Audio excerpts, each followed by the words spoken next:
როდესაც ამერიკის შეერთებულმა შტატებმა დატოვა ჯანდაცვის მსოფლიო ორგანიზაცია, რომლის უმსხვილესი დონორი და მხარდამჭერი ვიყავით მისი დაარსების დღიდან, ამან გამოიწვია ის, რომ გასულ წელს ჯანმომ იძულებით დაითხოვა 2000 თანამშრომელი მთელ მსოფლიოში, განსაკუთრებით აფრიკასა და სათაო ოფისში.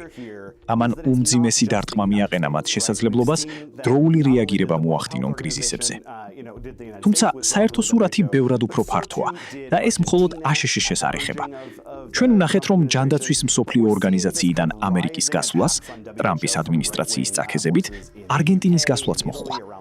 პარალელურად ვხედავთ ჯანმოზე მზარდ თავდასხმებს მემარჯვენე ძალების მხრიდან დიდ ბრიტანეთში, იტალიასა და მთელ მსოფლიოში. ისინი ცდილობენ დაშალონ ეს საერთაშორისო ინსტიტუტები, რადგან ეს უწყებები წინ ეღობებათ მათ უფრო გლობალურ მემარჯვენე პროექტს.